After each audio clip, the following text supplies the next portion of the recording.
Hi hello வணக்கம் welcome to Samayal.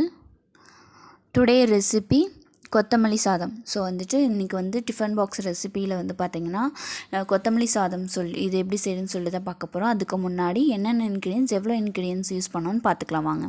கொத்தமல்லி தழை ஒரு அரைக்கட்டு, பெரிய வெங்காயம் ஒரு அரை வெங்காயம், பிரிஞ்சி இலை 2, பட்டை 1, அன்னாச்சி மொக்கு 1, இஞ்சி சின்ன துண்டு, அரிசி ஒரு அரை டம்ளர், உப்பு தேவையான அளவு, கடலைப்பருப்பு 1 டேபிள் ஸ்பூன், உளுந்த 1 டேபிள் ஸ்பூன், ஏலக்காய் 2. பாருங்கள், காரத்துக்கு பச்சை மிளகாய் நான் 1 எடுத்திருக்கேன். இஞ்சி நீங்கள் காரத்துக்கு ஏற்ப போட்டுக்கோங்க. நான் ஒரு கட்டில் அரை கட்டு மட்டும் எடுத்து வாஷ் பண்ணியிருக்கேன். இப்போ நான் இது ஃபைன் பேஸ்ட்டாக அரைக்க போகிறேன். அது பாருங்கள், நான் 2 டேபிள் ஸ்பூன் எண்ணெய், 2 டேபிள் ஸ்பூன் நெய் ஊற்றிட்டு இந்த ஸ்பைசஸ்லாம் ஆட் பண்ணிக்கலாம். நீங்கள் கடலைப்பருப்பும் உளுந்தும் ஆட் பண்ணிக்கோங்க.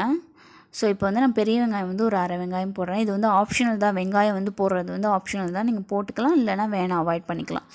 ஸோ இது வதங்கினதுக்கப்புறம் நம்ம அரைச்சி வச்சவ அந்த கொத்தமல்லி பேஸ்ட்டு அதை நான் போடுறேன். இது ராஸ்மல் அந்த பச்சை வாசனை போகிற வரைக்கும் வணக்கிட்டு அதுக்கப்புறம் நம்ம அரிசி ஆட் பண்ணுறோம். அரை டம்ளர் அரிசி நான் எடுத்திருக்கேன். அரை டம்ளருக்கு 2 டம்ளர் தண்ணி ஊற்றணும். ஸோ இது நார்மல் சாப்பாடு அரிசி தான். நீங்கள் பாஸ்மதி ரைஸ்னால் 1 டம்ளர் அரிசிக்கு 3 டம்ளர் தண்ணி ஊற்றிக்கோங்க. ஸோ தேவையான அளவு உப்பு ஆட் பண்ணிக்கலாம். பார்த்திங்கன்னா நல்லா மிக்ஸ் பண்ணிவிட்டு ஒரு 4 விசில் நான் விட போகிறேன். நீங்கள் எத்தனை விசில் விடுவீங்களோ அதுக்கு மாதிரி விட்டுக்கோங்க.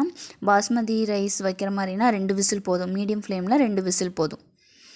ஸோ விசில் வந்துருச்சு. இது ஆறுனதுக்கப்புறம் நீங்கள் நெய் ஊற்றி முந்திரி இல்லைனா வேர்க்கடலை வறுத்து போடலாம், நல்லாயிருக்கும். பார்த்திங்கன்னா இதுக்கு பெப்பர் எக்கு பண்ணலாம். நான் நார்மல் பாயில்டு எக்கு தான் வச்சுருக்கேன். ஸ்நாக்ஸ் பார்த்திங்கன்னா ஆப்பிள்.